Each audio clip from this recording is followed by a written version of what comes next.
What's going on, everybody? It's just another day in the kitchen, back with another episode, and today we're talking about LaFlame, aka Travis Scott, and some not-so-lit sneaker news, straight up. Now, if you haven't heard the latest news in the sneaker world, according to some reputable leakers, the Jordan brand has decided they are no longer going to be producing any more Travis Scott Jordan 1 collaborations. That news is pretty surprising knowing how deep the history between the two go. Here's Travis Scott with the GOAT himself, aka Michael Jordan, and what does this mean for the brand? So today we're going to take a look and make sure you stay tuned. If you haven't been keeping up with Travis Scott over the last few years, he's a marketing machine, collaborating with everyone from the Jordan brand to his very successful campaign with McDonald's, even landing him a spot with Dior and more. The Travis Scott hype train was never larger than ever, and of course his music had a large role to play with it, but honestly his dope persona and his aesthetic I think really had the most to do with it. And let's be honest, it probably didn't hurt to have a couple of kids with Kylie Jenner. Now, we all know Travis has some of the most loyal fans in the game, and they've been patiently waiting for the release of his new album, Utopia. Travis on the music front has been pretty much laying low, however, since the unfortunate tragedy that occurred at the festival of his. And if you're not too familiar, as you guys can see, several of his fans lost their lives, unfortunately, so rest in peace to them before I go any further. It of course didn't help Travis that in the last week he was also accused of throwing a fan's phone for recording him in the club, but who knows what kind of stuff he has going on, and I'm not here to bash him. Like I was saying, these upcoming Travis Scott Jordan 1 Low Olives are apparently the last Jordan 1 collaboration that they do have in the books, and they're slated to release a little bit later this month on March 24th or 25th.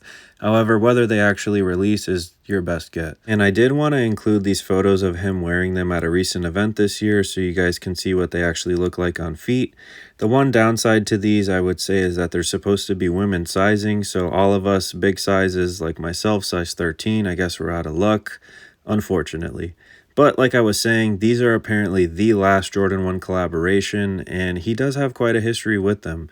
These are some of my favorite of the Jordan 1 lows, and they're honestly pretty clean. You can wear them with a little bit of anything, and they're easy to be styled. However, my favorite of them is probably the reverse mocha. I never see them on feet, however, when I do, I'm always awestruck. I think that they're very reminiscent and similar to the original Travis 1 reverse swoosh that you guys will see in just a moment, which are my actual favorite Travis Scott collaboration. These were very special when they first came out. They turned everybody's heads just like the reverse swoosh did, and they're pretty much iconic.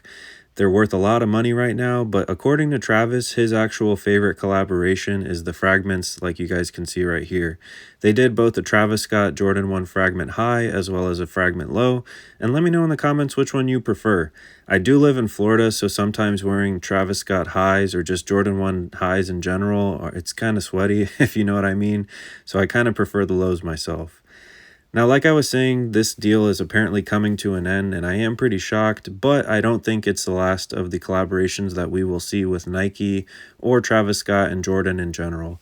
He does have a history of creating some incredible colorways and silhouettes and really influencing the game as a whole. I don't think there's anybody that can deny that the dunk wave that we saw and the interest in SBs was responsible from anyone else besides Travis Scott when he started busting them out a couple of years ago, and his influence is truly undeniable.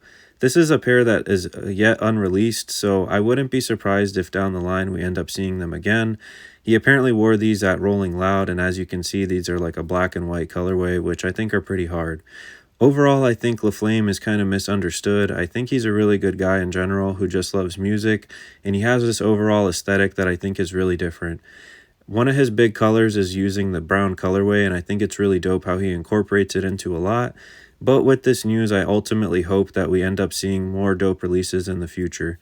These are the friends and family Travis Scott Air Jordan 4s that have never released, and personally I think it would be really dope down the line if they decided to put them out, or even another pair of 4s. I did also want to go ahead and shout out the most recent Travis Scott Jordan 1 to release, which were these Dark Phantoms right here. Personally, I really dig them and I have seen them in hand, but they didn't get a lot of love, and they're probably the cheapest one you can get on StockX.